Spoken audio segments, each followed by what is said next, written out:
We're starting up in just a couple minutes. Yeah.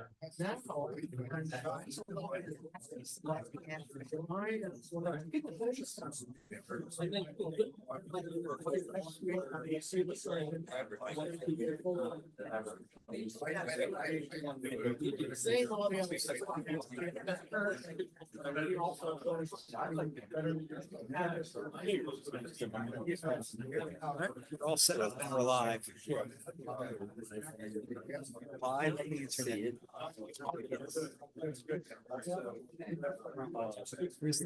together in my place in New York that observing great. Wayne's going to do solar next month. Yeah, Tom's about his. Oh, as far as like your He's doing a bunch of. Yeah. I didn't get around. Once I was there, I didn't get around. When I was leaving, there's only about half a dozen people. I got a few. That few of the moon for the final. Yes. And the night I was with Jeremy. 18. I mean, it was steady.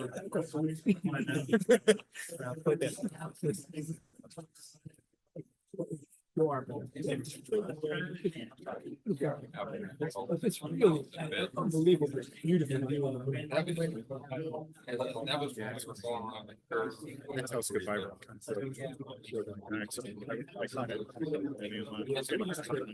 We have to do something. You know what? There's a.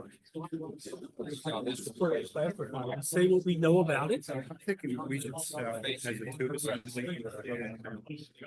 There's an area where that's and the first time you go like look at it, it had it. The second time you went over, it wasn't there.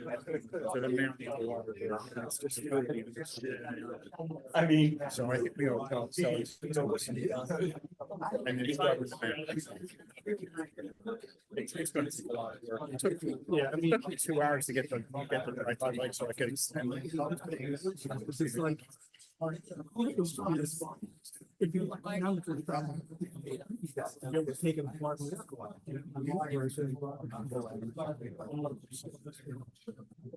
Screws missing and bolts missing.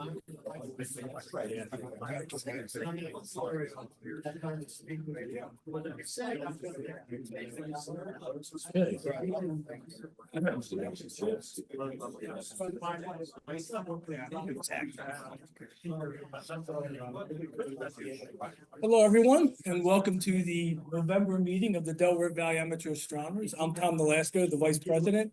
I'm sitting in for Jan Rush, the President. Jan's away tonight, so we're stuck with the B team. But this is I put this shot in because we're actually in the second galaxy season. Now, it's not like the spring galaxy season where there's just gazillions of bright galaxies, but there are some interesting ones, like M31 with its companions, 32 and 110, and M33 is good. There's the Deerlit galaxy is nice and bright, and there's Stephan's quintet and things like that, and a lot in Pisces and Cetus, but they're a little more challenging than the spring season, but they're going to be a lot of fun. And we're also in planetary season now that we're back on standard time. Jupiter rises at a nice time. Saturn's up well as soon as it gets dark, so it's a pretty interesting time. The days of the Aurora and Comet are fading from last month, but we're doing okay. So I want just to mention the 2024 Public Star Parties. We had an unbelievable year. We were 9 for 9. We made every star party. We didn't get clouded out any of our months. And all but 1 month, we had it on the prime night, Saturday. We only had to go to a Sunday once. Our smallest group was 40. Our biggest was 110. We had a nice turnout last week. We had 85. So overall, we had 577 total guests. And you average it all out, you do the math, 9 divided into 577 is 64.1 guests per star party. So I'd like to thank everybody who came out, Catherine and Xander for manning the welcome table, to all the captains. It's a lot of responsibility. You have to make sure you're available those 2 nights in case you have to, if Saturday's canceled, you got to be there Sunday. We're very thankful for the captains and everybody who brought scopes, and those members who didn't bring scopes but helped others out, with their setups or just showing them the sky. So anyway, it was a great year. And coming year, a little different, because because we base it around the moon. We try to have a moon somewhere between at least around 5 days, 4 or 5 days minimum, and try not to have it a full moon because you can't really see much detail on the moon and the sky really gets washed out. So we usually have 9, but this year we're going to have 10 because we're starting early. Because the way it works out, March 8th will be the first Saturday. The other months in March, the moon isn't that cooperative. So we start March 8th and everything's kind of normal. We do this Saturday main date. The backup date is the Sunday. And then comes July 6th. July 5th is the Saturday, but we talked about it, and with all the 4th of July and fireworks probably that Saturday night, people won't be more involved with that probably. So we're thinking we'll just have a single with no backup date on Sunday the 6th. And then you have the unusual month, 2 in 1 month, the 2nd and the 30th of August. So we double up there. And then we go down to the 27th and 25th of October, and that gives us 9. But we talked about it and said, we're ending kind of early. It's still daylight savings time. Should we throw in kind of a bonus month? And we decided to do it. But wear your woolies because it's going to be a cool one probably by that time. And but these are proposed dates. I don't know if we've locked in with Valley Forge at all yet, but this is what we're thinking about for next year.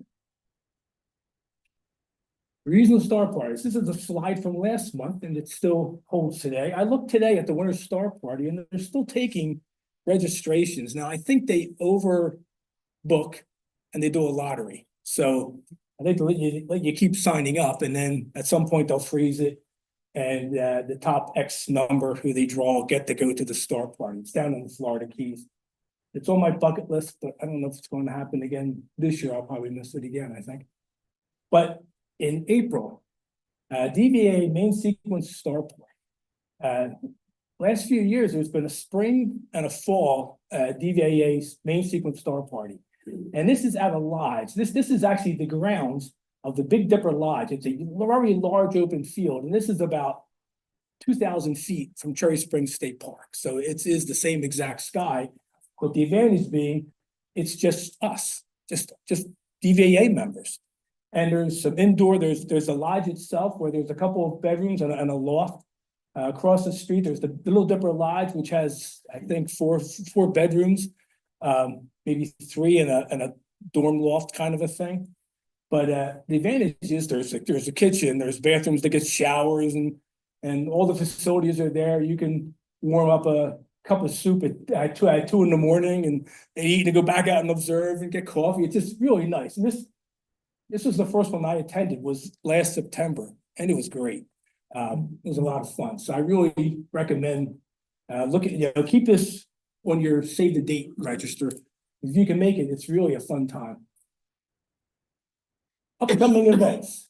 Okay, in December, the Wednesday before the monthly meeting, we have the astrophotography workshop, and this is for anyone who is experienced astrophotographer, who's thinking about astrophotography, maybe just starting, or trying to figure out if they want to learn how to take large constellation, areas of the sky, or they want to take planetary or lunar or solar or deep sky. There's people who attend these that there's different people have done different parts of all of that. There's a lot of expertise here. We're always looking for new people, and we love questions, and get to see a lot of photographs that the members take too. So it's kind of a neat thing. It's a Zoom meeting. And the monthly meetings on the 13th, business meetings on the 15th. And this is a meeting, it's open to everybody. The board goes, but everybody is invited. And it's kind of a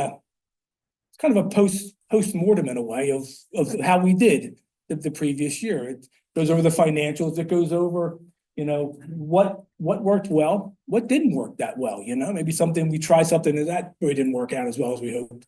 So, you know, we go through that, and so anybody can come if they have ideas on something new if we think the club should try, then come to the meeting. It's a Sunday, I think it's a Sunday, I'm not sure if that's a Saturday, well, let's look at it. It's a Sunday, yeah, because the 13th is Friday. So the Sunday afternoon.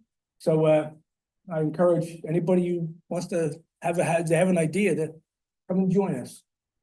Then we go back to the astrophotography workshop in early January, the Wednesday before the meeting on the 10th. And then we start our clinics. We have a clinic on the 11th, the 18th, and then one in March. We're mixing the clinics up this year. The different topics are going to be different. The first on the 11th is electronically assisted astronomy. And that in particular is going to be going over the electronic telescopes, the newer telescopes. Right now we'll have at least a Dwarf 2, a C-Star S50, and a Vespera available. May have a new C-Star S30, might be in time, and a possibility of a Dwarf 3, getting that. So we're hoping to have a variety of scopes. We'll go over a little bit about how these scopes work and some pictures taken through them. But it's really we'll go over what the pros and cons are from the users who use these scopes. What do they like about them? What don't they like about them? How are the apps? Problems they had, successes they had. And it's a chance to go and like kick the tires on these scopes. And you'll get to see them all. And if you're thinking about using one or buying one or running the club scope, it'll be a good clinic for you. Then we have one in the 18th. That's going to be two clinics in one day, one on solar observing, one on binocular observing. So if we're at Solar Max right now, we'll be here for about a year. So if you're interested in solar observing, that'd be a good clinic to attend, as well as the binoculars. You can do an awful lot with binoculars if you haven't bought a telescope yet. Binoculars are a good way to start. And now it's election season again. Just when you thought it was over. Just when you thought, deep breaths. So we're taking nominations for president, vice president, secretary, treasurer, 3 members at large. Now we're on a short fuse here.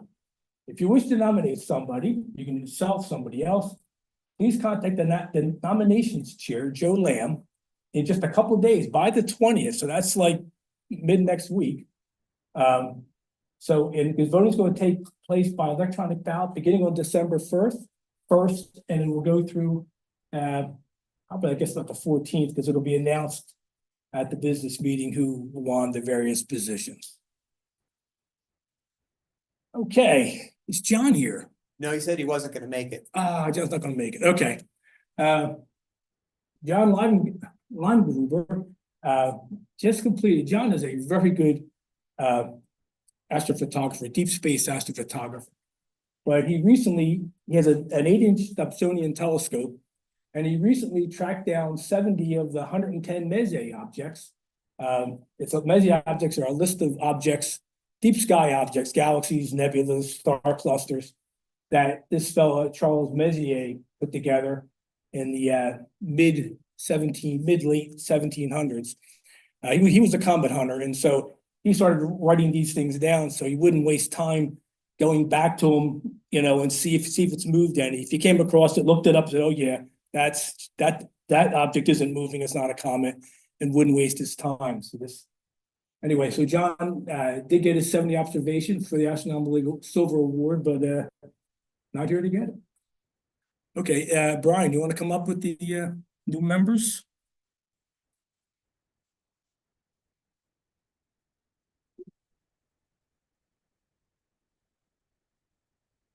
Now I have a list here, but my list is not quite up to date.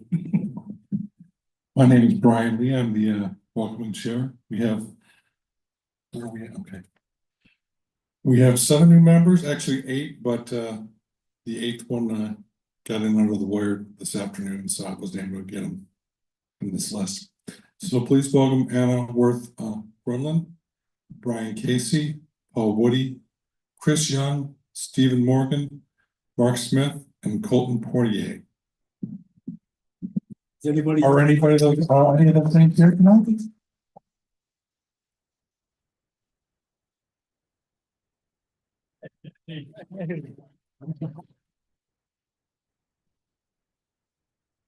New person has to give the talk tonight. Yeah, right. You're on.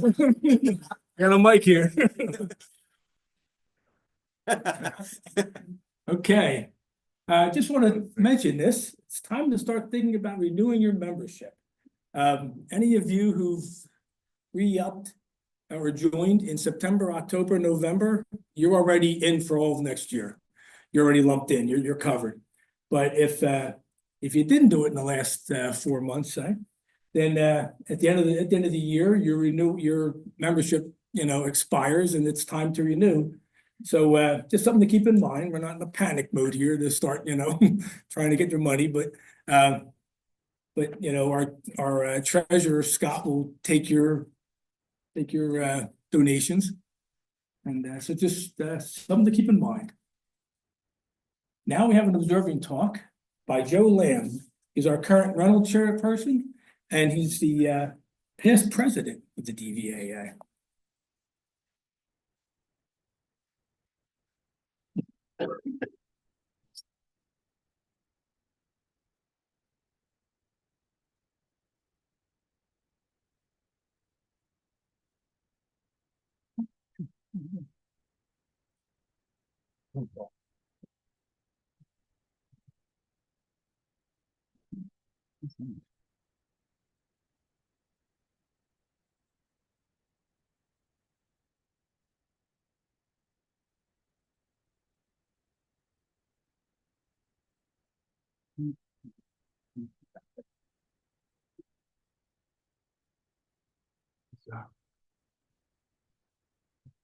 When you're ready.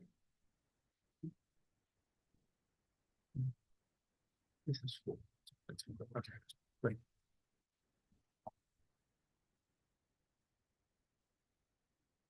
Good evening, everyone.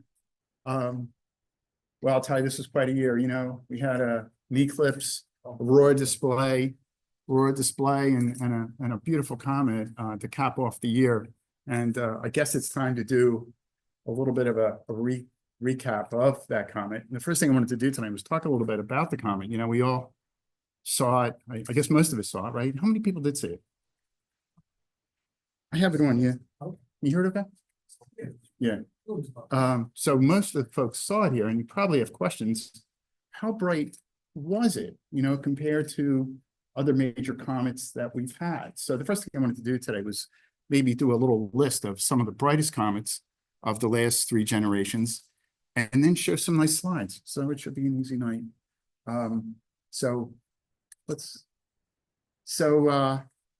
How did it compare with other bright comets? Did you guys think it was bright? Yeah. Kind of bright. Second. Do you think it was one of the brightest comets of the last 75 years?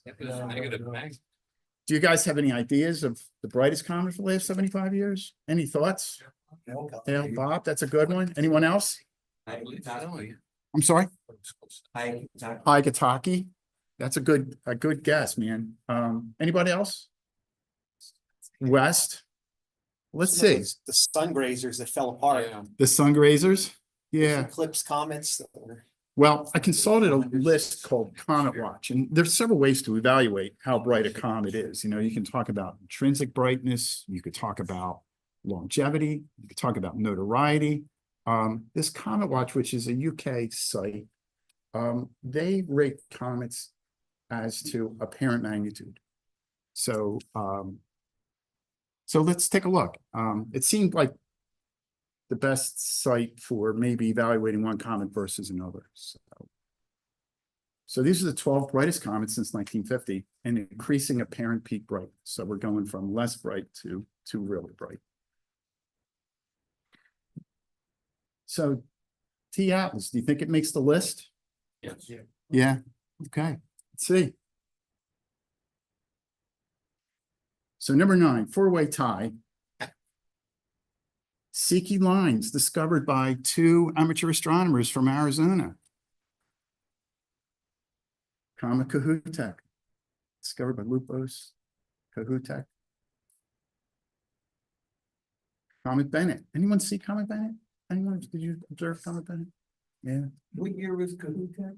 70, 72, 73. Right. Yeah, I was in college at the time. High Kentucky, magnitude 0. What a beautiful comet that was too. And colorful. Wow. For a couple nights. Yeah, yeah, it was fabulous.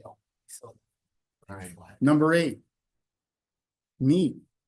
Magnitude 0.5. In 2002. Anyone see that? No, no.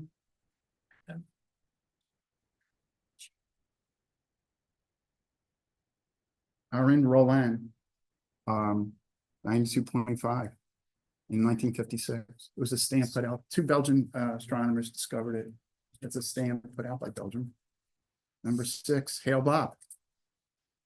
What a major comet that was. Absolutely fabulous.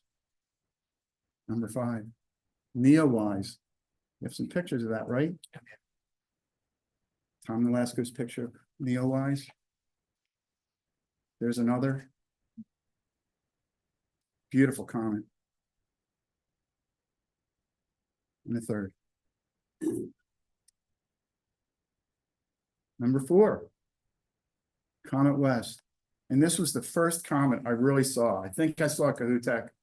Comet West, I was in college at the time. I remember seeing that in the morning sky, and it was absolutely fabulous. And my all-time favorite, personally. What a tremendous comet.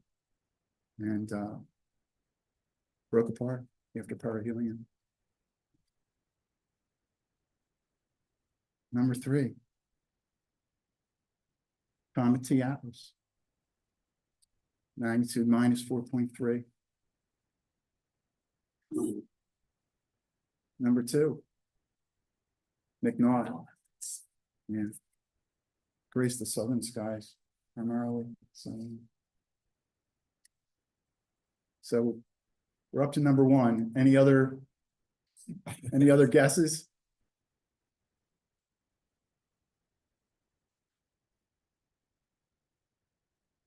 Kiyosaki. In every list, I probably consulted 5 or 6 sites, and it's the overwhelming brightest comet in the last 75 years.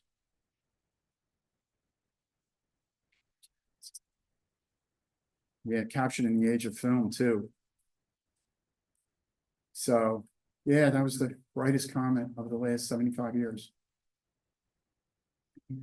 Crazy. So from here on, it's just showing some images, and DVAA members came in strong with a lot of really beautiful images. So sit back and relax. I'm just going to show a few of them. And these are arranged chronologically. Tom Nolasco had the first ones back in May. Pretty cool, Tom. That's great. That was in the morning sky? No, in the evening sky. In the evening sky, then? Leo type of everything. Right, right. Leah. Former President Harold Goldner.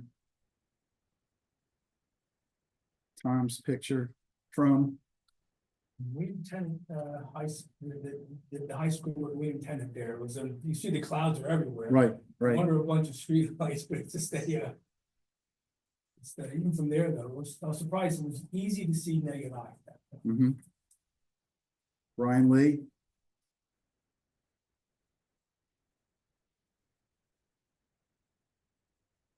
Staying here.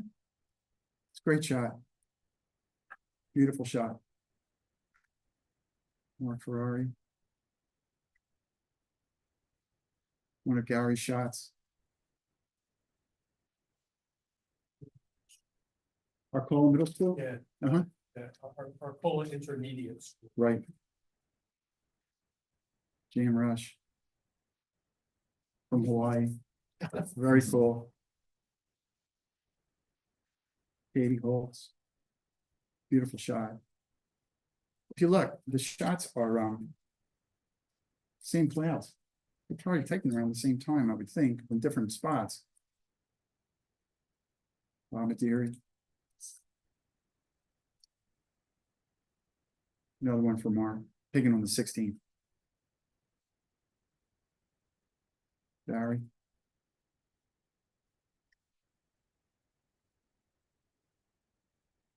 Hang on. Oh, it's not here, though. Laura Ty.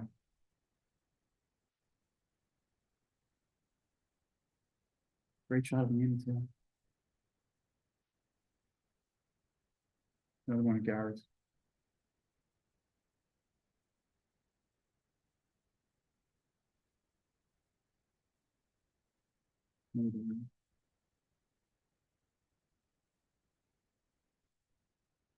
Wayne, love that shot and the high tension wires and all that. Very cool. Is that Godzilla? No, I'm only kidding. No, it's.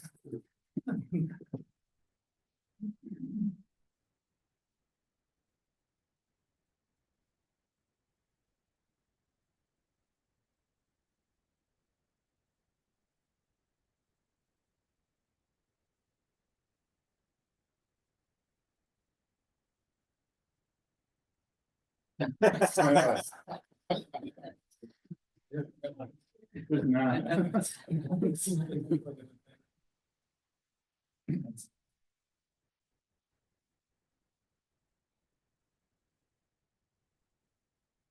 From the eyepiece, all the same brand, right? Isn't that cool?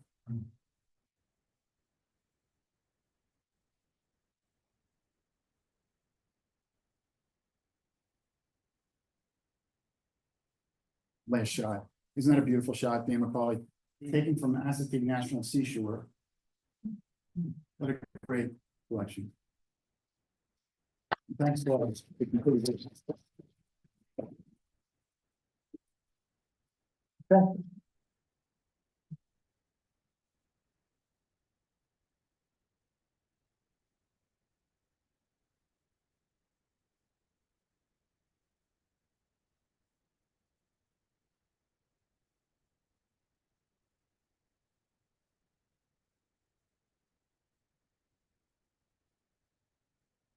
Do you have anything else?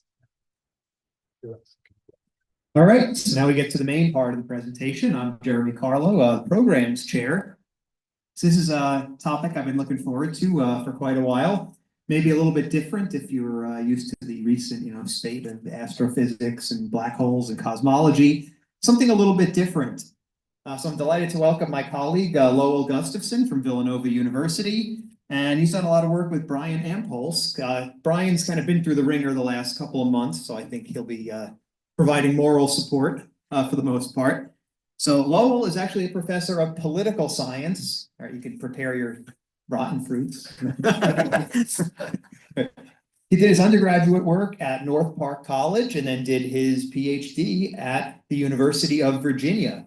So he's been a professor of political science at Villanova for let's not say how many years, some number of years. And he's been great to work with. I know we've done some guest lectures for each other at various points, trying to find some intersections between various topics. And that's one of Lowell's big things, trying to identify intersections between various subjects, even, deigning to come into the science building once in a while and dragging a few of us over to the arts building. So that's always been interesting. Brian is a long-time traveler to the Mesoamerican region. He's been a participant in the Maya Studies group at the University of Pennsylvania, as well as at the University of Texas. So Lowell and Brian are both very interested in Mayan culture and their views of the cosmos. So please join me in welcoming Lowell and Brian for tonight's talk.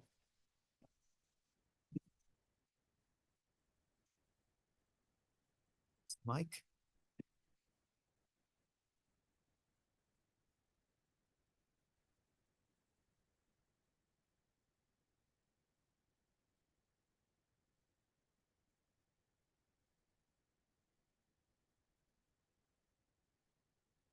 Can you hear me all right? Does this come through? Yeah.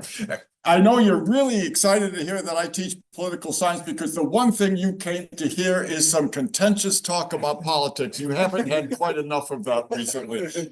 But Jeremy has reminded me maybe that's not the best thing to do right now. So I'll turn it on. Anyway, thank you very much, Jeremy, for a very kind introduction. Thank you for all being here. And I really want to thank Brian, my friend for decades now. We have shared an interest in Maya studies for a long time, doing a lot lot of different things together, and it's really been fun to work with him on our presentation. You know, there's always a danger in giving a professor a microphone, because once we open our mouths, it's very hard to shut them. But when I finally do end my spiel, which will, you know, take a while, I will turn to Brian for any concluding comments. And I usually do turn out the lights. So in any case, as Jeremy said, I teach in political science. Now, political science, we both teach in the College of Liberal Arts and Sciences. And by sciences, we usually mean the natural sciences. Stuff that Jeremy does, physics and astronomy and biology and chemistry. Those are real sciences. Then they're over in the Mendel Hall, named for Gregor Mendel, you know, the guy who did all the experiments on peas. Then we have an open space, a divide between the other half of the college, which is where I live. That's the liberal arts side. This is where the people who study history and literature and theology and politics and all of these humanities are usually, and the social sciences. But frankly, those of us in the social sciences know painfully little about the natural sciences. And I really do think that what Jeremy's been willing to do is to look for those intersections has been enriching for us. In any case, what in the world is a guy who teaches in the liberal arts side of the house talking here about astronomy, which is in our college studied in the other building where we don't do these things.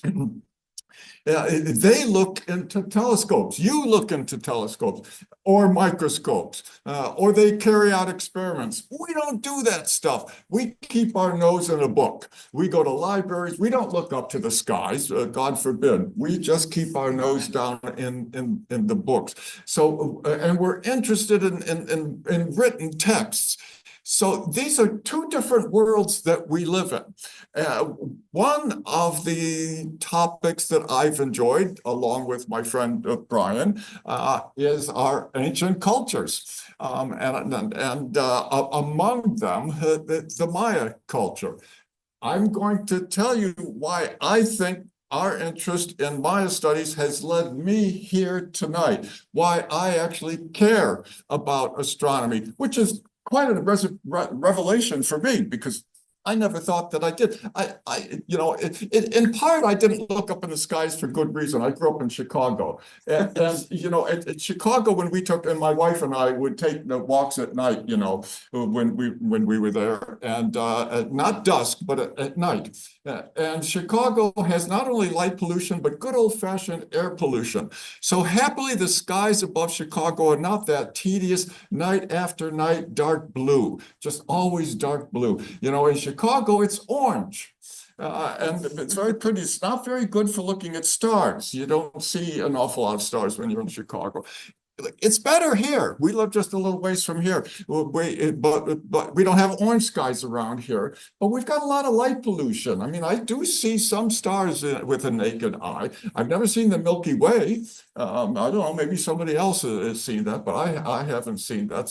So maybe it's in part because it hasn't been as visible as it was when I finally got my first beginner's telescope. They all told me I should get an 8-inch Dobson, and when I looked through it, I was amazed at how many stars there are to look at. But in any case, it's the journey from our interest in ancient Maya culture to talking about contemporary astronomy, and then what do these modern natural scientists have to say to us? In any case, this is sort of here the topic. This is not a Maya thing. By the way, is there a, how do I advance this? Is it just the this one here?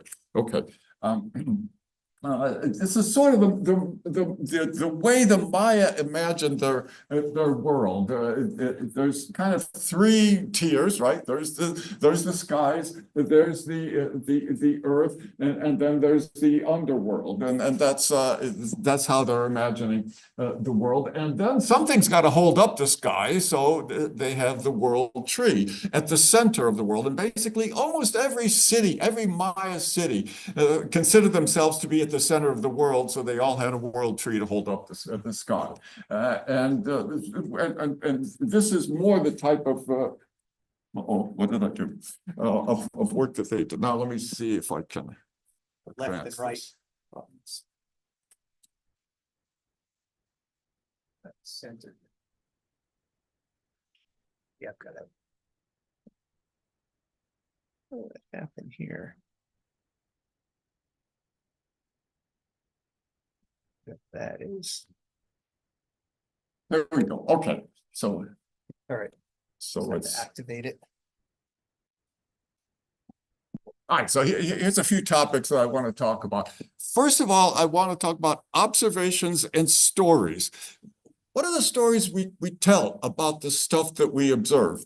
All right, so and then we've had examples here a few months ago. We had a very nice example of stories and observations from ancient Greece and early modern Europe.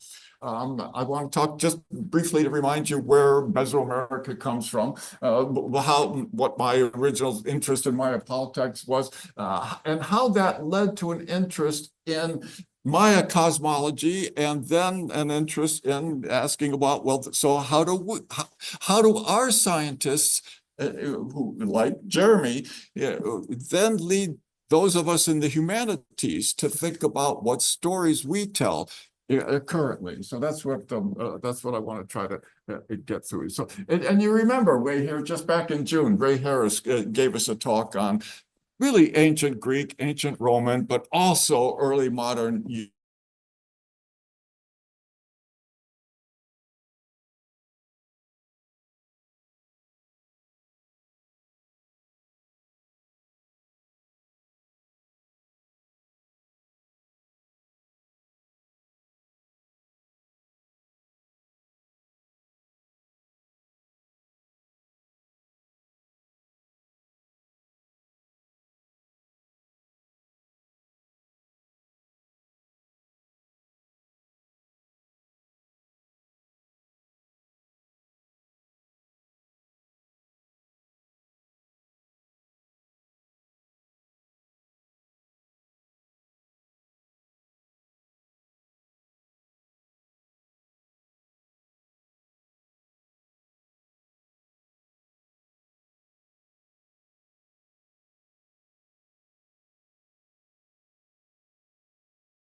agriculturalists before they moved from being more nomadic to being more settled, living in villages. During that time, we don't have evidence of this, but they're almost for sure looking at the skies, and they see correlation. They're following foods. When are different foods available? Different types of agricultural goods or plants. When are certain types of animals available? They're attentive to seasons. They have to be. That's why they're moving. They're moving with the animals, and they're seeing a correlation between the seasons, when foods are available, with the skies for thousands of years. These are people, if you put them in a jacket and a t-shirt and gave them a haircut, they would look just like you and me. Homo sapiens, they're just as bright as we are. They're just as inquisitive as we are. They're just as observant as we are. And they're using their knowledge of nature, what they're studying, to make their survival possible. They don't eat unless they get the right seasons right and when they can find foods. That goes on for a long time before they finally start to become agriculturalists who start to settle down and grow crops, which takes a period of time. That's starting somewhere about 8,000 before the Common Era or so. And then the different cultures go through various times, which I'm not going to get into right now. But over the last 2,000 or 3,000 years, we start to have more sophisticated, developed, stratified societies that develop. I keep messing this up. There's so many things that I think I messed it up. All right, is that better? There we go. Okay. So, and this here, Guatemala, the Yucatan Peninsula, Central America, this is where the Maya and other civilizations live. Actually, the Maya are not the first ones. The kind of, generally speaking, the first great famous civilization is the Olmec. The Olmec for the Maya is like what the Greeks are for us. We like to build buildings. The Capitol building looks like a Greek or Roman building. We use the names of their constellations. So much of our culture now depends on what we've inherited from ancient Greece and ancient Rome. For the Maya, so much of what they did was inherited from the Olmec. But the Maya wrote a lot more stuff, and guys like me who like to read stuff find it more satisfying to study the Maya because the Olmec didn't write so much. But you have the Olmec here, and the famous Aztecs come after the Maya historically. There's a terrible movie by Mel Gibson called Apocalypto. I don't know if you happened to see that one a number of years ago, but he kind of stuck the Aztecs and the Maya and the Spanish all together in one movie. It's a little bit like having a movie with King Henry VIII hanging out with Woodrow Wilson or something like that. It was such a hodgepodge that it just sort of was like fingernails on a blackboard. But there were these different cultures, but just at different times here, which is important to remember. Okay, now. I didn't go down to study the Maya because I was interested in their cosmology or their views of the cosmos. Being a guy who liked good old-fashioned politics, I liked wars and conflicts between states. So I taught about Thucydides, the history of the Peloponnesian Wars, the long war between Athens and Sparta and all their allies in Greece 2,500 years ago. So I was interested in that. Or I taught Machiavelli's The Prince. He was advising the guy who was in charge of Florence and all of his wranglings with different city-states in Italy. There was no Italian state, no Italian nation. There was no Greek nation for Thucydides or for Machiavelli. There were city-states. It was before nation states. So I thought, what the little bit I know about the Maya would be an interesting non-Western case of a bunch of different city-states squabbling with each other, sometimes going to war against each other, establishing all kinds of political relationships with each other. That's why I went to Central America, and there was plenty to look at. When I saw some of these stela that they have, or the artwork they had, I thought, well, this is just what I was looking for. I mean, this is how leaders are usually portrayed. They're always standing. They're very dignified. They're just absolutely erect. This guy's got a shield here. He's got a spear. He's got some skull sitting on his skirt, and he's very thoughtfully standing on a prisoner who has shut eyes, indicating he's been executed already. Now, there's we have this idea in international relations about realism, which is the states are forever in a contest with each other over relative power. And I thought, okay, the Maya just like everybody else here. And then if you count, political scientists like to count. So if you count how many different types of conflicts and relationships there were among a number of Maya city-states, that you can get this over time by cartoon or 20-year periods, over periods of time. And you try to make some comparisons to understand what's going on in the Maya world and Maya politics with thinking about that. Or just some more examples. I mean, here you've got another fellow. He's standing here, and he's next to sort of a prisoner who's been stripped down, and his future is not looking bright. Or here, the same thing with this guy. He's got a couple of captives. So, if you think that we live in an era where there's a lot of conflict between states, well, nothing's new. So I was very happy. Okay, this all sounds very familiar to me.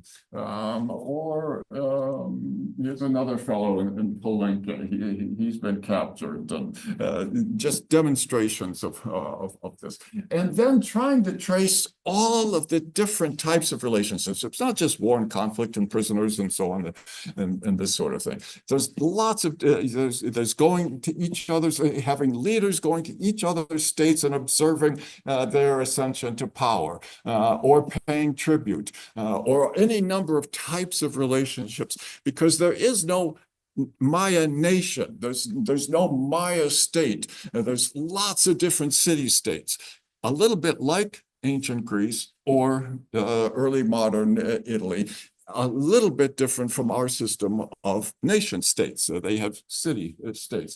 So anyway, that's the kind of stuff I was looking at. And again, just comparing all of these different types of relationships. But then I started coming across that the Maya kept referring to some of their wars as Star Wars. That was their sort of they have different glyphs for that. One of the I think great stories for me, one of the great detective stories are the brilliant people, Linda Sheely and Michael Coe and all kinds of people who have learned how to decipher Maya writing. And if history is the written record of the human past, history in the Americas goes back at least a couple of thousand years, because they're writing a lot of stuff, but they write differently. They don't have an alphabet. In fact, when Bishop Blanda, who was a Dominican priest, went there, he was kept asking the Maya what their alphabet was. And he asked in Spanish, what is A, what is B, what is C? They didn't know what letters were. They answered the best they could, but they had no idea what each other was talking about. It's a logographic system of different symbols and then prefixes and suffixes. But in any case, here you have glyphs from different cities. And one of the problems with Maya writing is that there is no central, or Maya culture, there's no central organization of that. There's no overarching Maya state. So you have people who are writing and people who are trying to etch their ideas in different places at different times, and they're creative. They construct them differently. So sometimes it's difficult to sort that out. But in any case, these are so-called Star War glyphs. And the stars, more often than not, are Venus. There's not a clear distinction maybe between planets and stars. And so men aren't from Mars, they're from Venus. Venus is the harbinger of war. And most of the time, the Star Wars have taken place at the beginning of the way that they're calculating the cycles of Venus. And somehow these are particularly noteworthy types of conflicts. There's a war between Karakol and Tikal, and it was really harmful for Tikal for over a century. They didn't build any more monumental buildings. Their population declined. Some of their monuments, it would be like if somebody came in and tore down the Washington Memorial or something like that. Some of their major monuments were destroyed. So there are these examples of what they called Star Wars that was significant to them. Some of them, it led to where the blood was pooled and the skulls were piled. So they're not always peaceful people. And then if you go through using some of that, you realize they talk about some conflicts in some ways and some conflicts as Star Wars. But for whatever reason, stars are playing a reason. There's a number of examples of this over time. Here. All right, so they're paying attention to Venus, and they're looking at how that develops. Obviously, they're looking at other celestial objects. The sun is the most obvious one. And they have symbols for the sun. So here's the sun, God, the spirit of the sun. The sun is really intense, very powerful, and so you try to give expression to that sort of power. They observe the sun, and they observe that the sun doesn't rise and set in the same location. It does set every day. That's why there's the cosmic monster. The sun dies every night, but is given rebirth. This is a big thing for the Maya, the idea of birth, life, death, and rebirth. These cycles that go on in all kinds of ways, and we see it with the sun. Every single day, we see it they see it in all kinds of different scenarios where you have these ideas of interlocking cycles. But there's the daily cycle, and so you have early on in the nomadic period more the idea of shaman. These are sort of mystical figures. They have different insights into reality sometimes because they ingest frog secretions and hallucinogenic enemas and so on. You get different views in that. But they also play an important role. Somehow you've got to imagine going from a nomadic life to a settled village life. That takes a lot of creativity. You've got to think differently than what you had thought of, like for thousands of years. So the shaman had been creative leaders in many respects. As they became more settled, and you start to have city-states instead of villages and more stratification in the societies, you start to have more full-time specialists in various areas. You get to have states. The idea of a state instead of a nomadic chiefdom that's a permanent, at least a relatively permanent position. And you have people who are priests and who the kings and the priests are distinct, but they are carefully studying, and they're looking at the correlations between the various cycles which they're seeing in the sky and how that affects them. The daily cycle is an obvious one. That's the first thing that strikes them. But then exactly where the sun is settling is interesting to them. And so you've got from shaman to priests, and you have a number of indications of how they are going to be carefully studying this, because it makes a difference. It explains when to plant, when to carry out your different cycles, and they have all kinds of obligations. But among them they are very attentive to calendrics, the combination between cosmos and time, what we would call astrology, because some of the correlations they make we think sound like kind of a stretch, but they're very interested in correlations between what they see in the skies and human life. As well as prophecy. That's what some of these Star Wars are indicating. That it's maybe it's after the fact where they're saying this was a significant war. Maybe they're prophesizing, saying this is a good time to go to war, but they're connecting the skies with warfare. I won't get involved. This is their role in talking about sacrifice. Washoktun is one of the cities where this was first discovered, how attentive the Maya were to the changing locations of the rising and the setting sun. And so they have one a pyramid structure here with a camera now, and then they've got three over there, or there's a visual of that. This central one where you can stand there, and then you look at these three buildings on the other side. We know the reason for that, why we have the solstices and so on. This was obviously not how they saw that, but they did see the results of that, and they were very attentive to it. So the E group, which is just what archaeologists called it later on, this grouping of buildings which they made, they showed the lines of when there's the different solstices, how does the sun rise and set in different locations over time, and let's build our cities in ways that that correspond to that. We want what we build in this world to be consistent to what we're observing there, because there's important correlations for this, and we've had people look at this carefully. But this is just one indication. Now, what that means is you want where you live, the city that you build, city planning.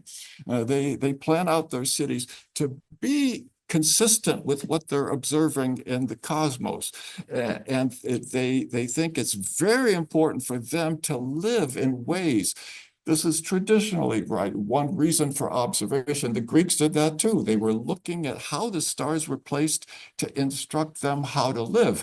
The Maya are saying, what we are observing up there in the world, how does this instruct us how we should create our cities and live our lives? And this would be one way to go about doing that.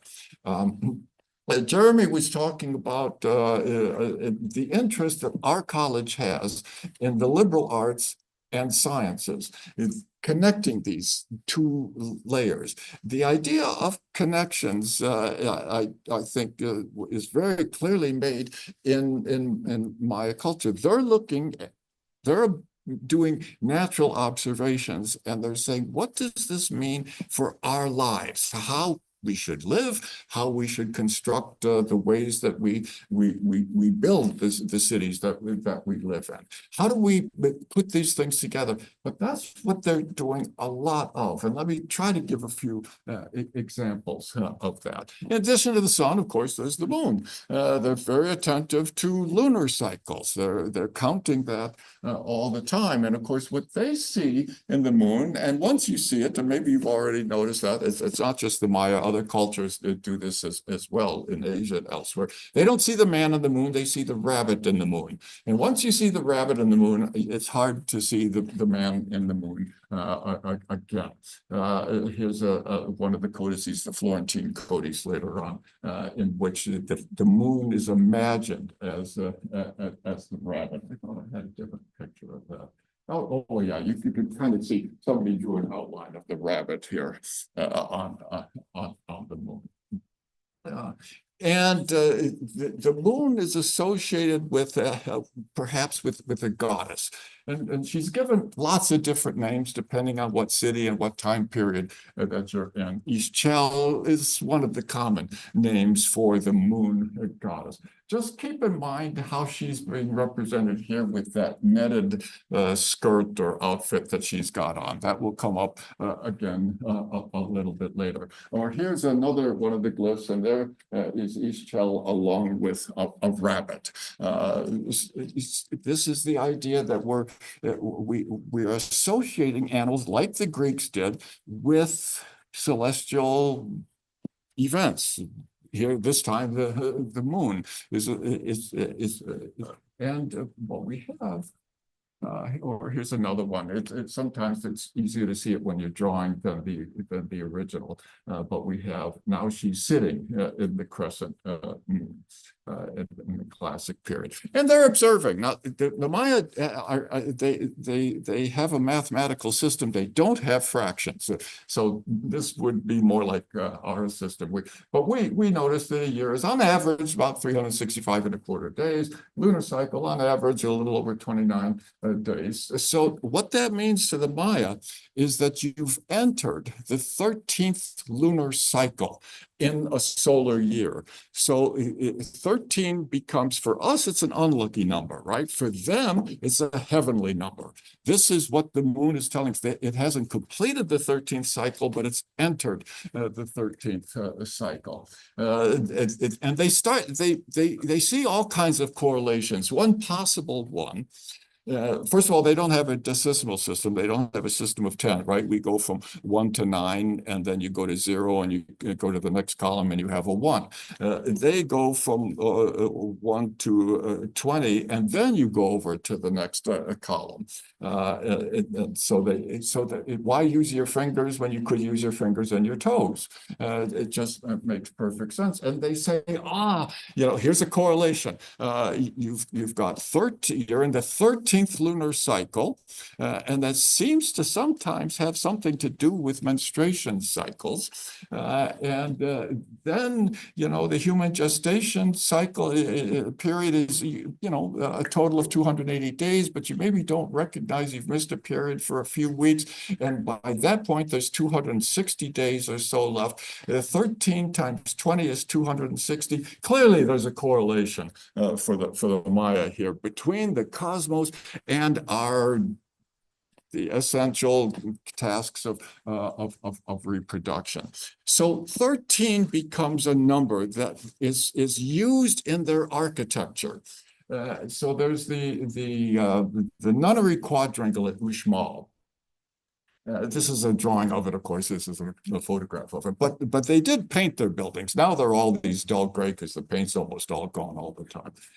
But here you have 13 entrances to the upper northern building. And it's not a nunnery. That's the name that the Spanish gave to it because they looked at it and they said it looks like a nunnery. It probably almost for sure was not used as a nunnery. We don't know what they used it for, but they didn't have nuns. So, and then you have 9 entrances to the southern lower building because there are 9 layers of the underworld of Xibalba.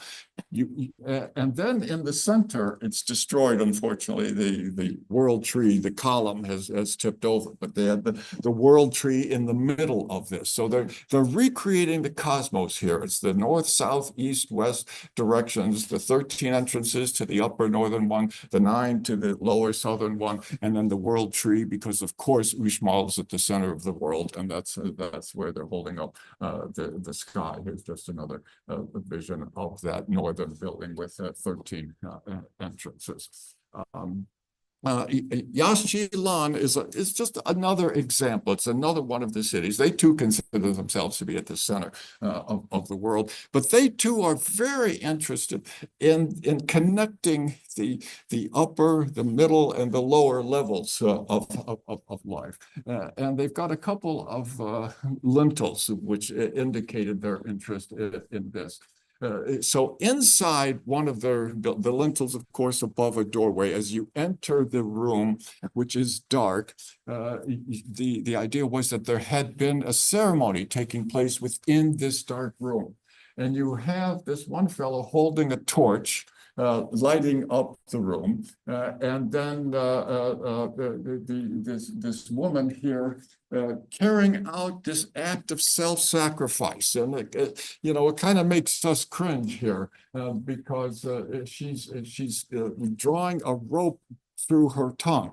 That's no fun, and it's bleeding down the rope into a container at the bottom where the blood will be collected and later it'll be burned so that the smoke goes up to the heavens to meet with the gods.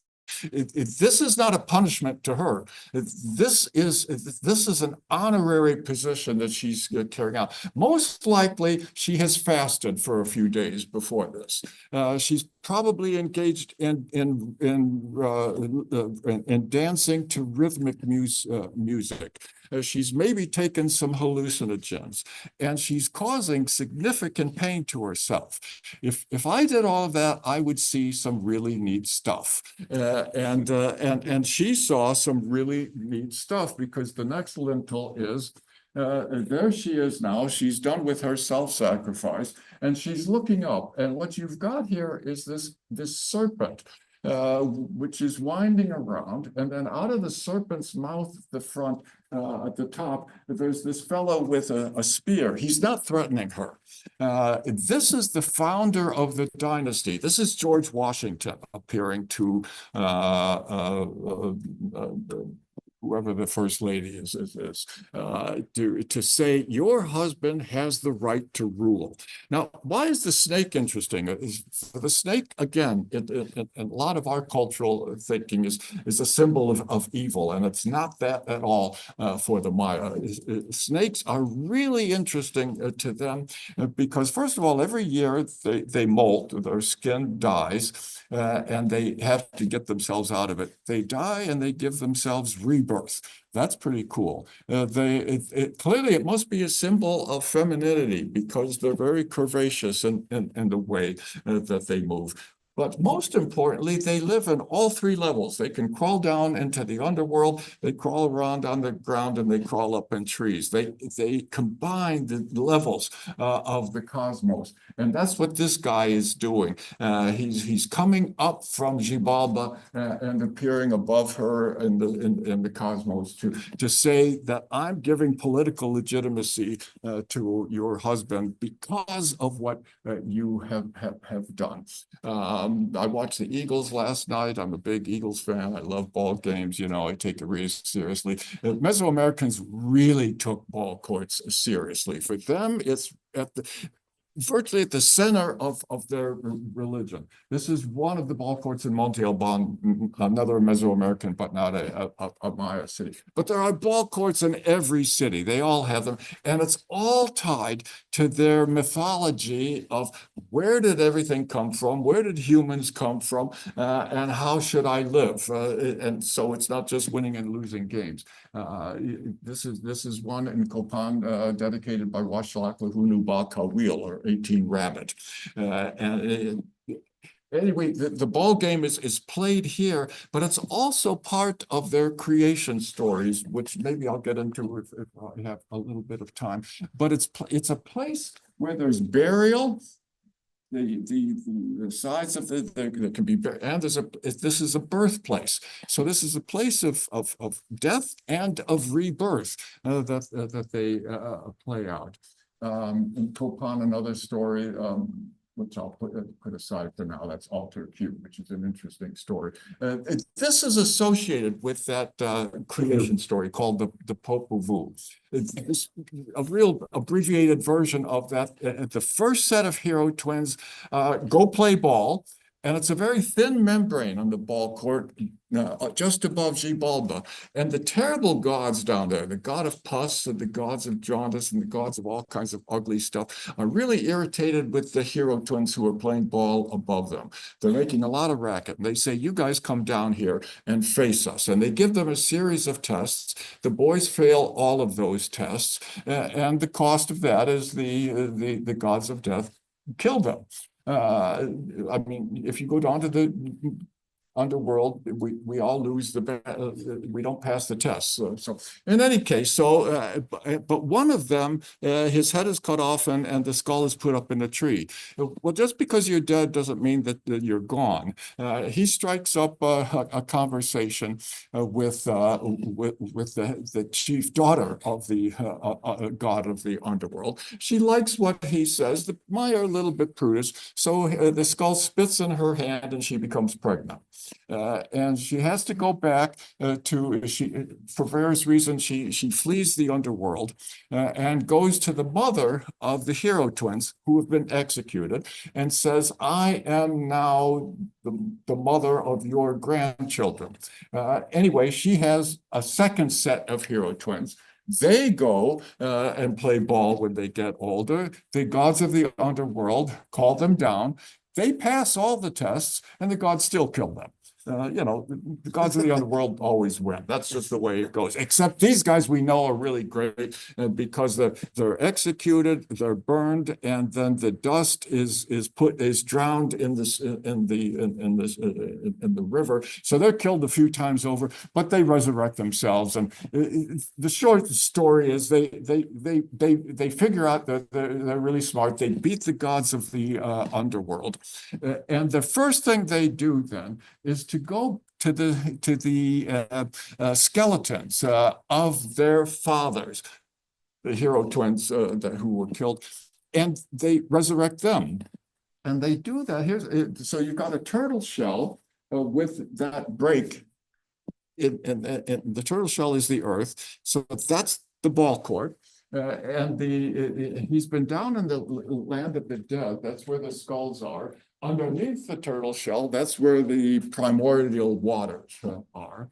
And they carry out the whole point of all of this stuff is, how am I supposed to live?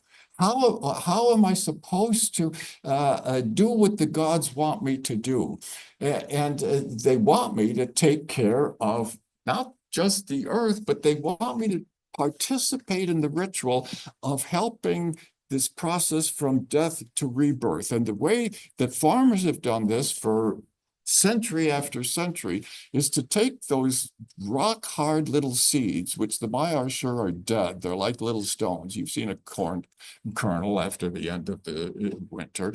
And they plant it, they carefully plant it, they take care of it, they cultivate it, they water it, and somehow if they carry out the ritual correctly, they participate in the act of resurrection. And it's marvelous, isn't it? I don't know if you like gardening, but I'm a really good gardener for about a month, and then the weeds win. But it's fun to raise things in the garden. This is what this guy's bringing a pot, and he's watering his father. And he's resurrected the father, who now is the seedling breaking up through the earth, and he's become the corn god. And so every time you eat those corn kernels, you are eating the body of the corn god.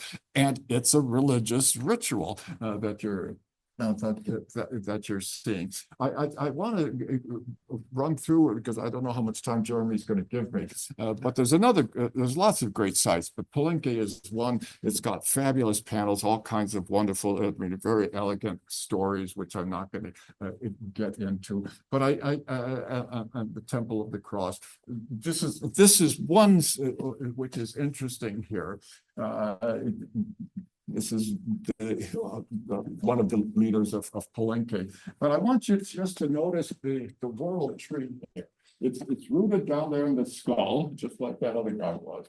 Then it's growing up, and it's going up into the skies, where the principal bird deity lives. And that's the foliage on either side, if you can see here, there's two heads there. That's because the Maya consider themselves to be the people of corn. Well, look, you've got a bunch of corn kernels right there. To be beautiful is to look like a cob of corn. They would tie gently. They would tie boards to their baby skulls to kind of make cone heads, because if you could look like a cob of corn, then you were really, really beautiful. But there's this idea that we have this, and I wanted to tie that together with one of my favorite pieces of art in the Maya world. This is the sarcophagus lid for Pakal. He's one of the famous kings of Palenque. And that's a picture of him. That's a long drawing of it. And you see, he's got the same thing. Most of the kings, remember, they're standing up straight and they're big and tall and powerful and something. Pakal, who's like the most important king in Pakal, he's not standing up big and strong. He doesn't have a shield and a spear. It's at a really dynamic moment, an incredible moment, because it's a moment of death. He is falling into the maw. You see those big jaws that are around him, down where the skulls live. The maws here are ready to eat him up.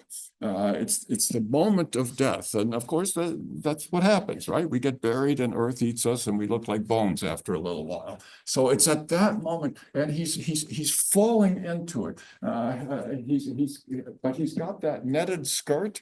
Remember how Ischel, the moon goddess, wore a netted skirt, and he's in a birthing position.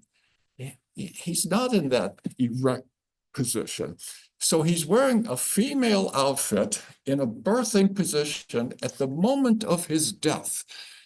But it's the moment of rebirth. That's what makes this such an exciting moment here, because he's combining this cycle of death, rebirth, and what's coming out of his abdomen except the world tree.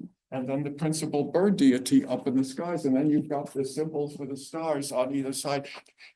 He's going down into the underworld because he's dying, and he's giving rebirth to himself, just like women can do. He's saying, I've got the power of women, except they give birth to others. I can give rebirth to myself.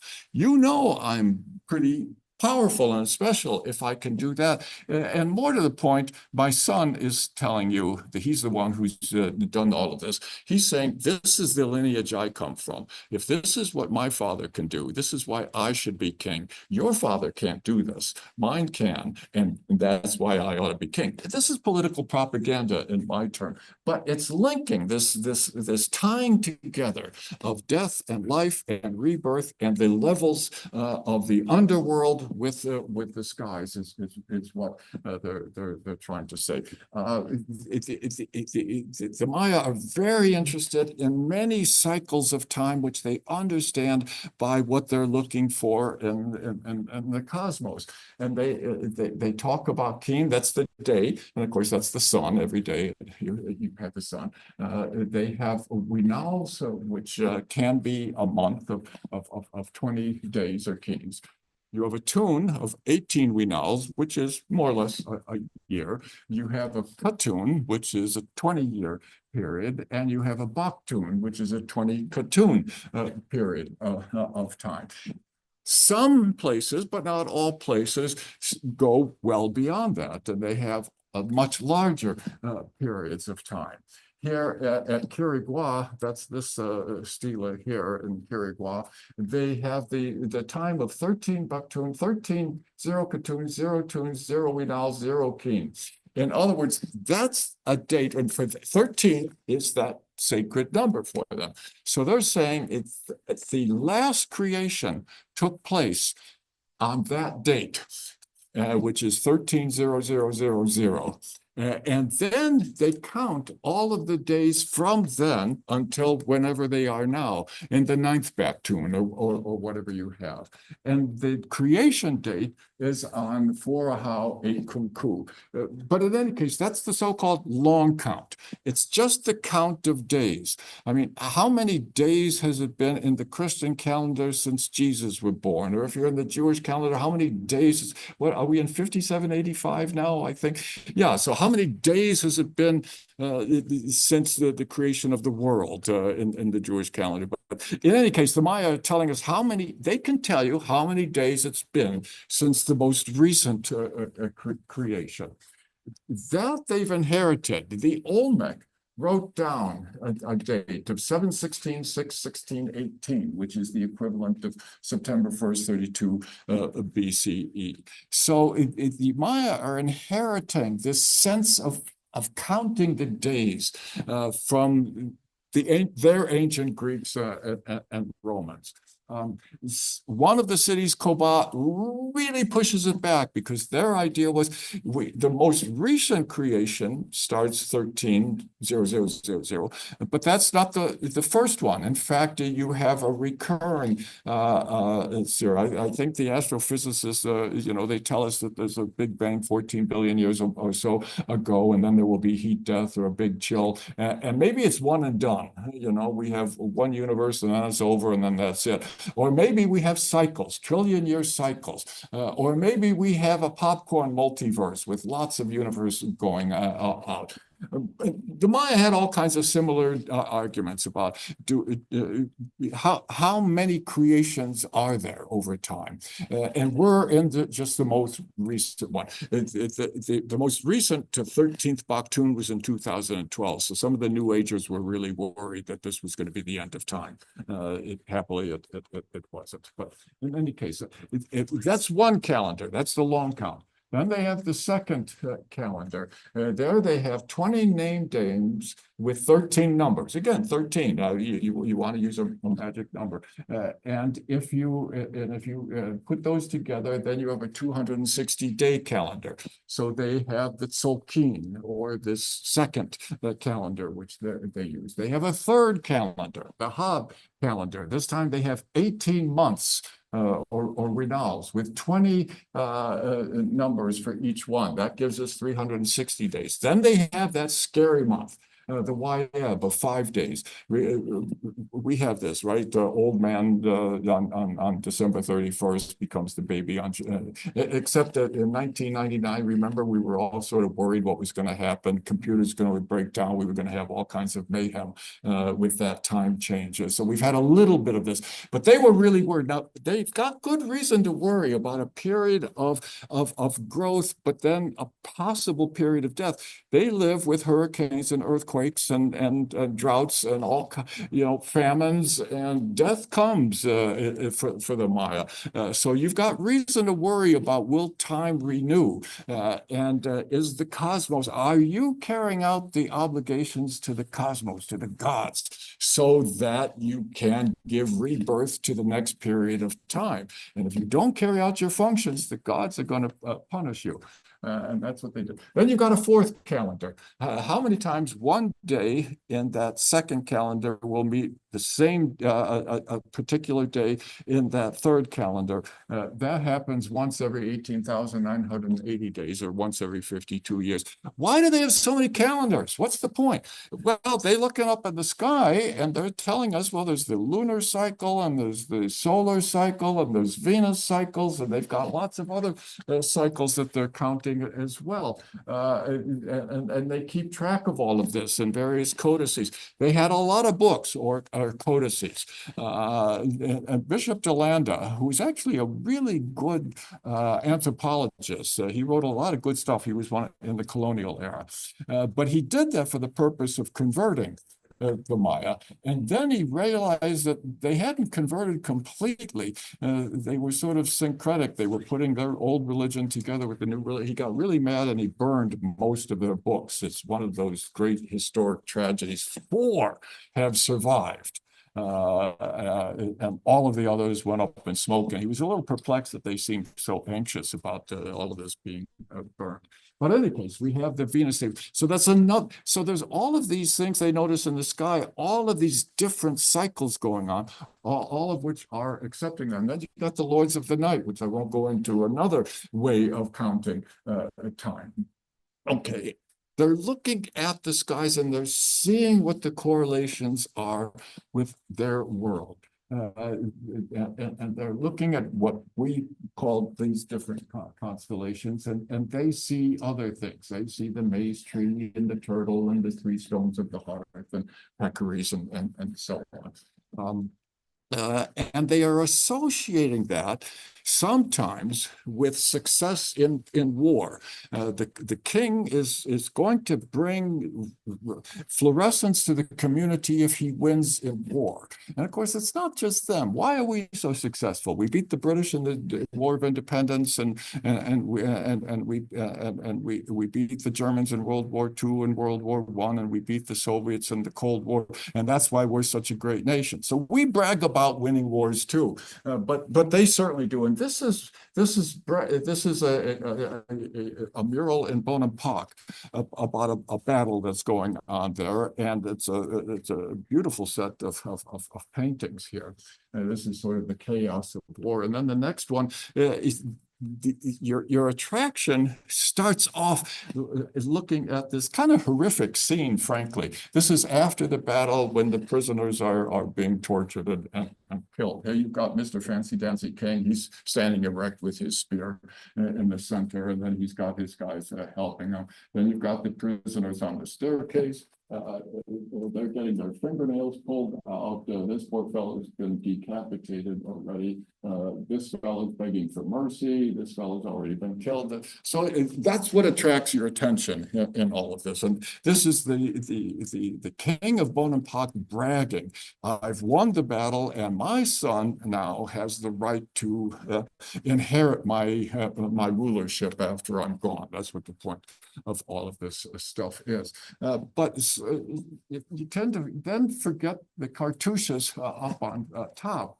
And there what you have are the different cosmic structure which they saw at that time, where they looked up and what they saw were copulating peccaries. Well, why not? And then they saw Mars and Saturn and the turtle, which is the belt of Orion. The claim is the stars were right, that there's a correlation between the cosmos and my success in giving fluorescence, rebirth to the community. And we're not going to die as long as you have me carrying all of that sort of thing out. I think I better start to bring this to a close, but when they looked up, they very often, they did, unlike me, they saw the Milky Way. I finally got to go up to Cherry Spring and actually see a whole lot of stars just with my naked eye, and that was fantastic, right? They looked up and they saw the Sock Bay, the Great White Wave.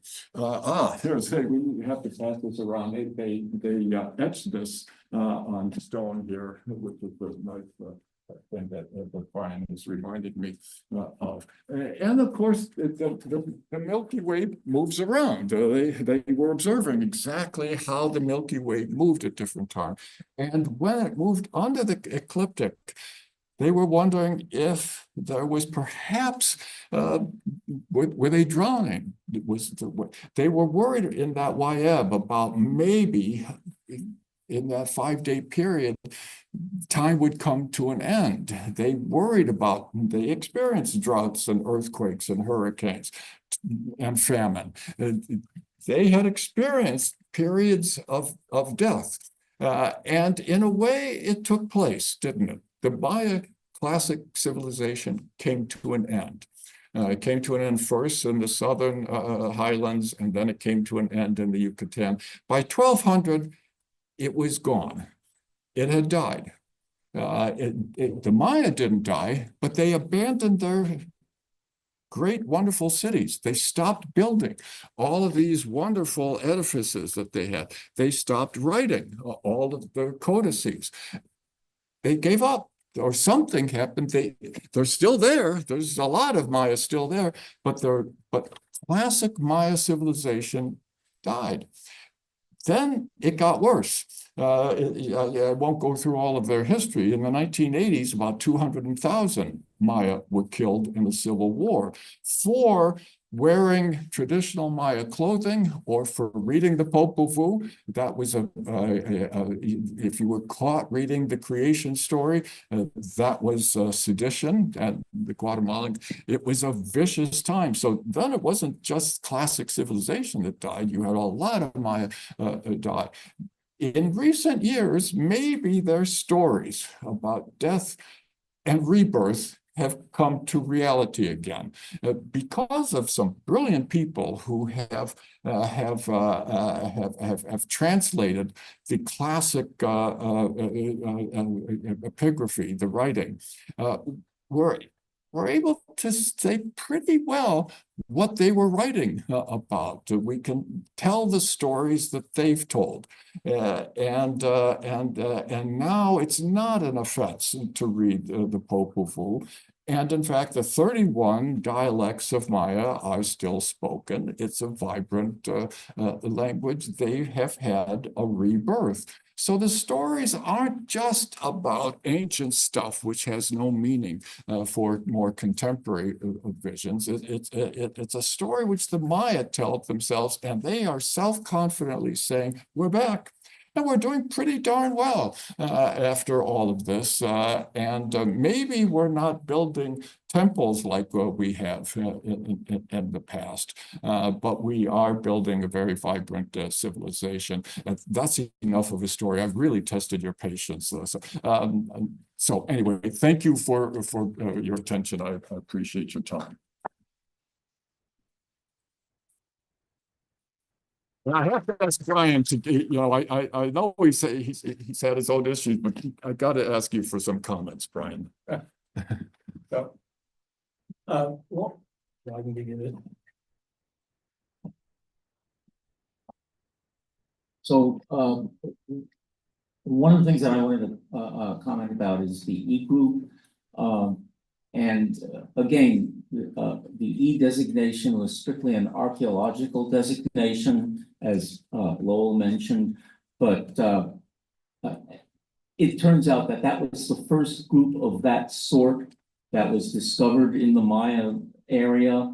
And since that time, there have been a number of other similar groups discovered at many other Maya sites. And they're always called E groups now because of the original. So it was a common astronomical configuration amongst the Maya.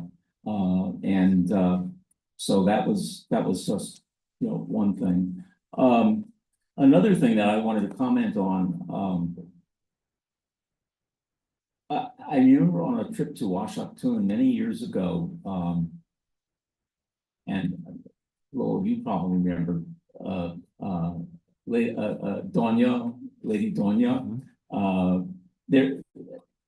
There's a hotel there now, and this hotel used to be, originally was a place where chicleros slept.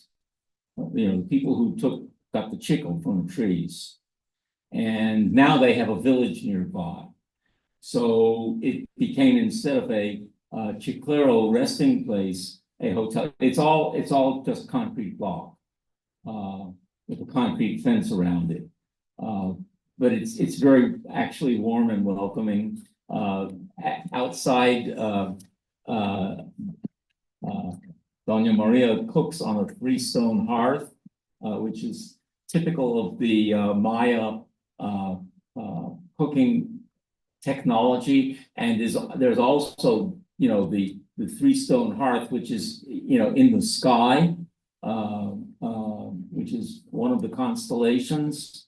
And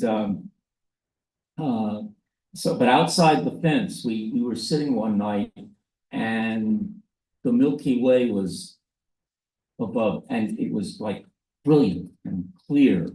And I think it was the first time I'd ever really seen it. It was also the last time I've ever really seen it like that. Just seeing it that way gave me a really profound feeling of, how they could develop these stories and myths and so on about the ecliptic and so forth, because it's like really right there, it's in your face. And so that's something that was really, I think, significant to see. The last point I was going to make, really, which I then forgot, was that what I learned from the Maya was how interested they were in the connection between the cosmos and their lives. And so what finally occurred to me gradually was that I wonder what we think about the cosmos and how that affects how we view things. That's why I started going to guys like Jeremy, because they're the guys who actually know this kind of stuff. And they tell fabulous stories. I don't know if you want to call it a story, but the stuff that the astrophysicists and the astronomers have been telling us is a new story. And we're really trying to come to terms with that story. I mean, the world isn't 6,000 or 10,000 years old. It's 5.4 billion, right? And the universe isn't just thousands of years old. It's 13.8. Although they keep arguing about the Hubble constants, and I can't follow the arguments, but 13.8 billion is close enough for me for the meantime. This transforms how I view myself in time. The distances that these guys talk about are ridiculous. Right, the nearest star is what, 4 light years away? What is that, 25 trillion miles? That's the nearest star. I don't even know what 25 trillion means. I can't tell you. I know what 3,000 miles is. I've gone to California, but 25 trillion, that number means nothing to me. So and then we have these pictures of galaxies as they were 13 billion years ago, and now who knows where they are now and what they're like. This has just transformed how we think of who we are, how we fit in. What does it mean? Am I so incredibly small and insignificant and short-lived that, I'm like nothing? Or am I part of something which is grand and marvelous? How do I view this stuff? Do I see myself? There's the Big Bang, and so no matter where you are, if you're from here or from China and the Andromeda Galaxy or wherever you are, that's where you come from, because it's all moving out from wherever you are. What does this mean for us? What are the stories that these guys are telling us? And then of course the quantum physicists come up and really blow it all up. And we ask, who are we? And we are struggling, at least those of us in the humanities. And the way that traditionally we solve the problem is don't learn about it. That's the easiest thing to do. And so that divide between the liberal arts and the sciences, we want to keep that very clear, because we don't want to know what the natural sciences are talking about. It's too confusing. And the stories that they're coming up with, we would like our stories to be as true as we can know them. But the old stories are getting tired. But what are the new stories that we want to tell about ourselves and how we fit with the cosmos? And that's why I think this group is such an education for me. You're very nice for listening to me, because you all know so much more than I do about astronomy and star watching. So I'm a bit of an imposter here talking to you. But my feeble contribution is that those of us in the liberal arts ought to pay attention to the guys in the natural sciences. They tell some really wild stories, in most of our fields in the liberal arts, we talk about the last election, we talk about the last couple of centuries, we maybe talk about what's gone on in the rest of our country or in the rest of this very small planet. And that's it. It's really limited. So eventually we'll catch on. We'll pay attention to Jeremy. So far, not too many do. So anyway, that was where I wanted to go.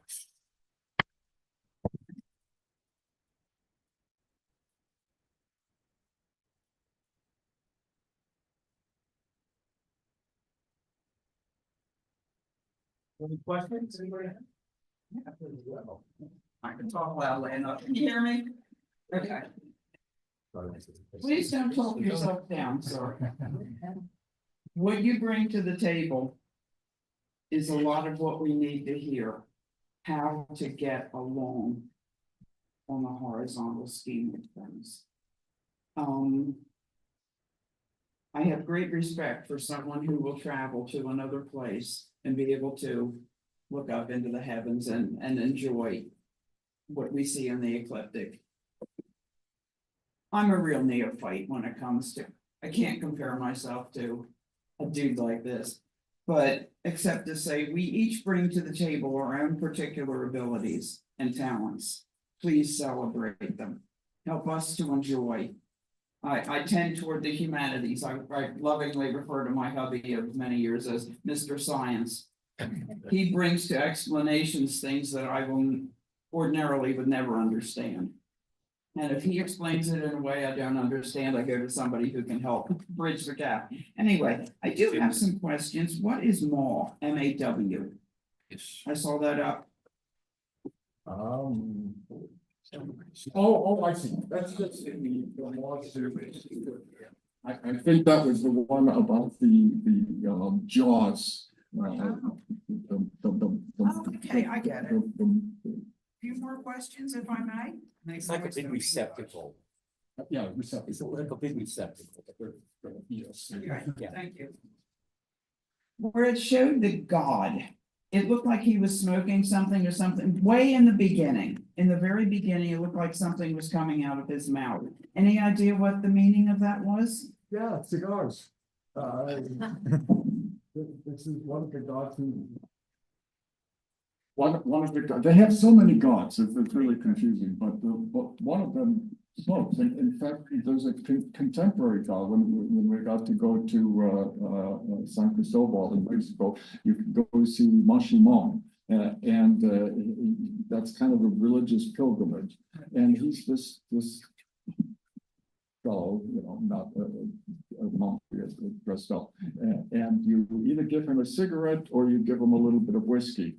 And that seems to be in the tradition of this particular god who, I'm not sure why he smoked, but why not? There are gods who smoke, and the Maya were pretty big on tobacco. I mean, I don't smoke, so I don't know, but apparently it was much stronger and very hallucinogenic. But another thing that I wanted to mention is that a lot of times what you see coming out of somebody's mouth is not tobacco or smoke at all, but it's actually speech scrolls, which is how they, there are like comments in hieroglyphics, and you'll see some kind of scrolling coming out of there, and it's kind of ill-defined, but it's there.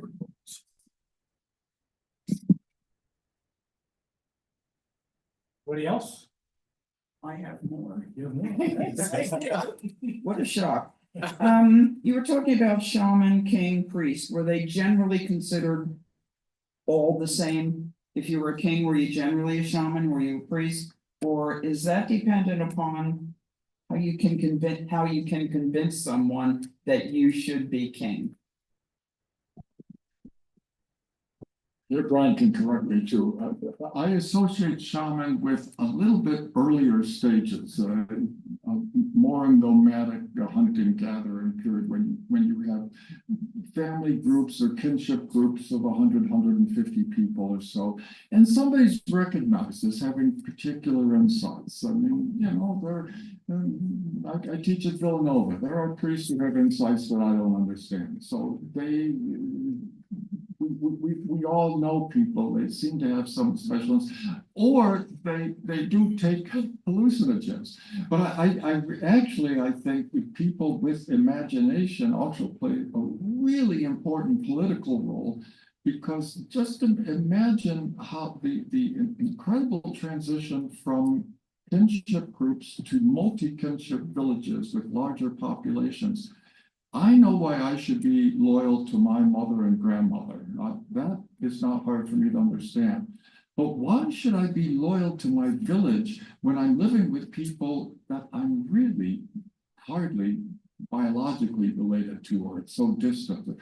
I've got to come up with symbols and ideas.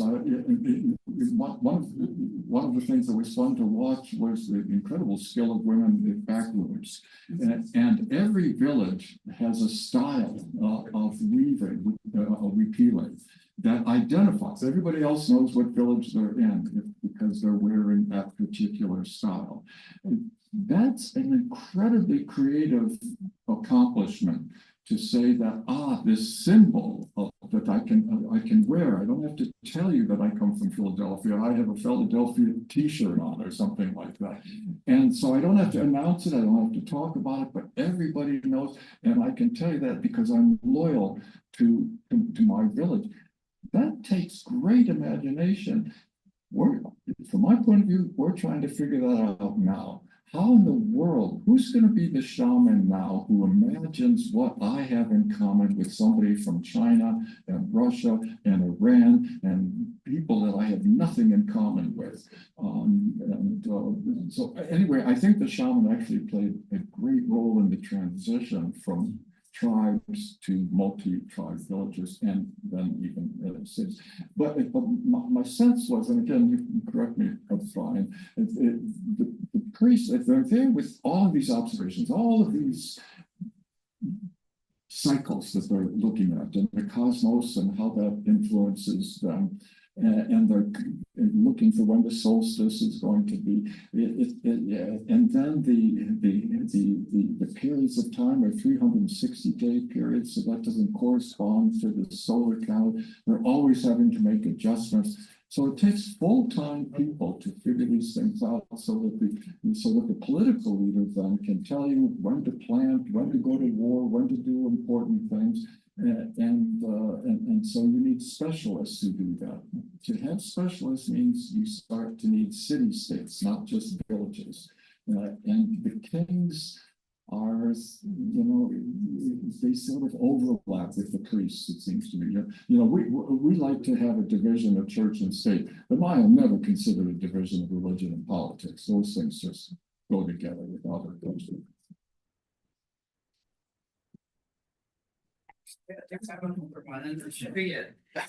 You were talking about, maybe I'll pronounce it correctly, maybe not, called Kawil, K-A-W-I-I-L. And there were a number of times when I would see Kawil, where I would see two eyes together, etc. When I think of Hawaii, two eyes, I think, is there any commonality in the languages in that way, shape, or form? I realize Hawaii being an island, etc. Is there any commonality, or is the I part something that we have put into their language?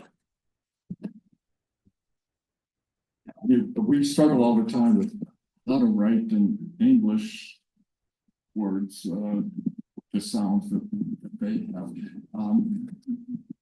There are some people who make the argument that there are some South Asian cultures which are similar to Mayan cultures. That's possible because people 20,000 years ago came from Asia. They came across Siberia and then across in the last ice age when we have Thuringia, and then we have the warming and Thuringia melts, and we don't have that option anymore. So they did come from Asia, but boy, that's a long time before. I mean, could they possibly remember cultural symbols for 9,000-10,000 years? It's hard for me to grasp that. I'm not aware of contact with Hawaiians, so I've never come across that. Yes, again, I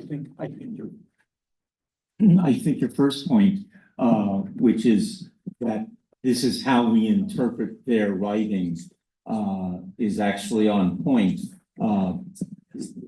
Remembering that they wrote in hieroglyphs, they didn't write in our English constructs. So a double I probably means something like a long E sound. You can also have a glottal stop like an E sound. So I would not think it would have anything to do with anything Hawaiian. But again, that double I is a construct that we're putting onto their language because we don't know how else to interpret it. I love the stories of misunderstandings, but on Columbus's fourth voyage, he went along the coast of the Yucatan and he got off the boat and with just some people that he came up with, and he asked them, where are we? What is this? And of course, they didn't speak Spanish. So what they said in their language was, what did you say? Which sounded like Yucatan to Columbus. So he said, they told me where I am. This is the Yucatan Peninsula. So the Yucatan Peninsula is, what did you say? I love that. And then Bishop Delano, who really was, he wrote a fast, it's still worth reading. Now, he's very careful about the diet and the rituals and the language. But again, he really struggled with it because, as I mentioned, he asked for their alphabet, just assuming, of course, that they would have letters. They had no idea about what letters were. So he said, well, what is A? And they were quizzical about this, and they did the best that they could. They were giving him syllables as best as they could understand it. But of course, then they combined those as prefixes or suffixes to logograms, to pictures. And so, but Bishop Landa did the best he could, and he came up with a syllabary, which was then used for a long time, which created absolute nonsense, because then when they looked at Maya writing and they came up with this, translating letters, it was all nonsense. And it wasn't until relatively recently that people figured out that's not the kind of language they had. And that's why I think one of the most fun books I've read is Deciphering the Maya Code by Michael Coe. First of all, he was brilliant, but a lot of other people like Lundishiri and others. The people who have figured this epigraphy out, and it's not 100%, but it's, it's 80-85%.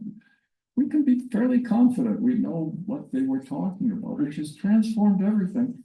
I showed you a picture of Alter Q in Copan. That's where there's 4 guys on each side, 16 guys all around, and then a bunch of epigraphy on top of that. And the first translations, which are the easy ones, are of dates and numbers. A bar is 5 and a dot is 1. So there's a bunch of dates there. And then you've got 16 guys all around there. And Eric Thompson, who was brilliant, I mean, this is about a century ago, he said, I think this was an astronomers conference. I think that's what, and in fact, he had kind of a romantic view of the Maya, that this was sort of our romantic notion of what the French are like. He says this was the Paris of Central America. These were people who loved astronomy and culture and all of this, and what all this, as they interpreted more and more of the epigraphy, it was a story of how the political leader Yashkuk Mo had come and displaced the previous dynasty and took power. And so the 16 guys around there was Yashkuk Mo, George Washington, giving the scepter of power to the most recent guy. It was political propaganda. This spoke to my heart as teaching politics.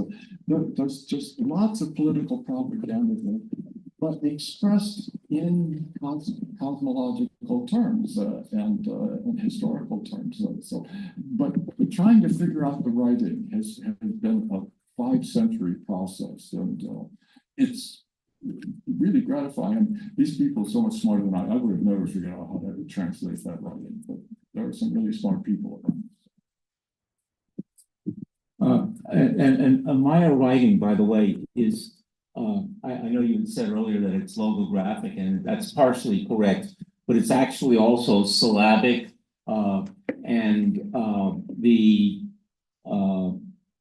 word endings typically that reflect case and number and things like that, they are frequently logographics, but a lot of what goes into the word is actually syllables,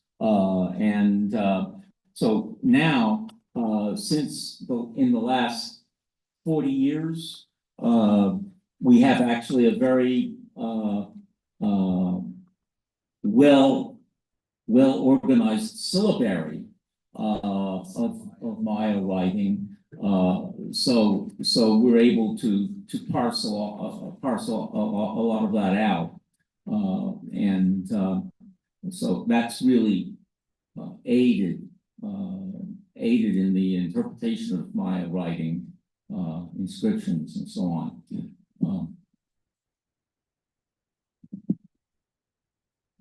Okay, well, Mitch, you got something?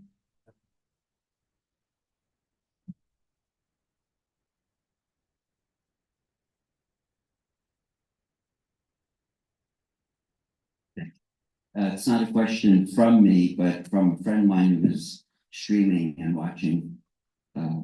He asks, you mentioned that the Mayans added 5 days to take the year from 360 days to 365 days. Did they add a 6th day about every 4 years?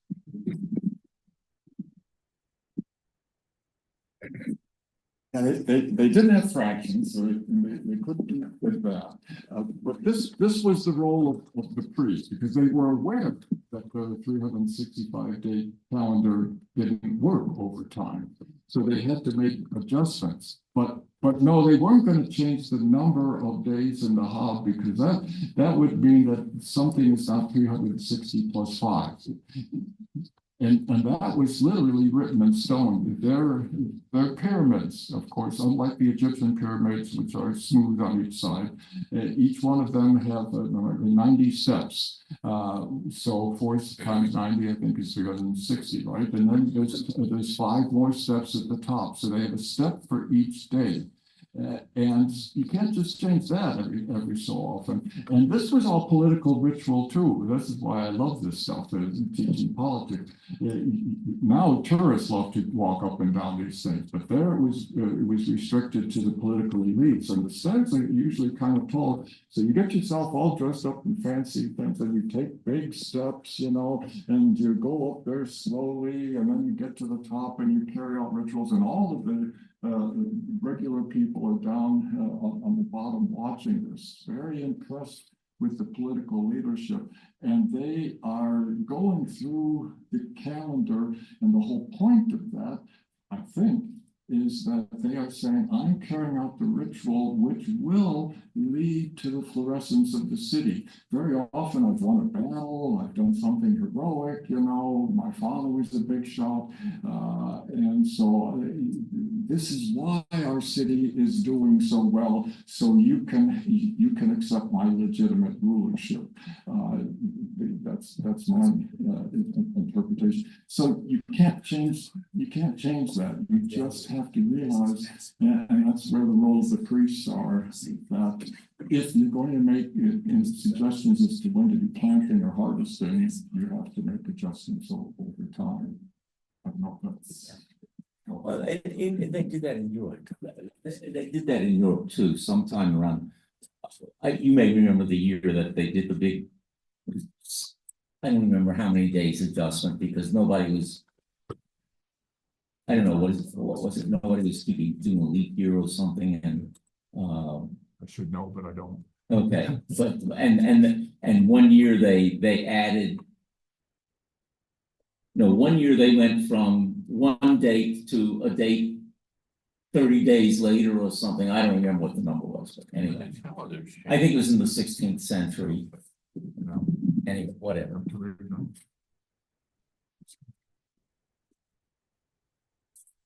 Okay, well, thank you very much for coming out here and everybody have a safe trip home.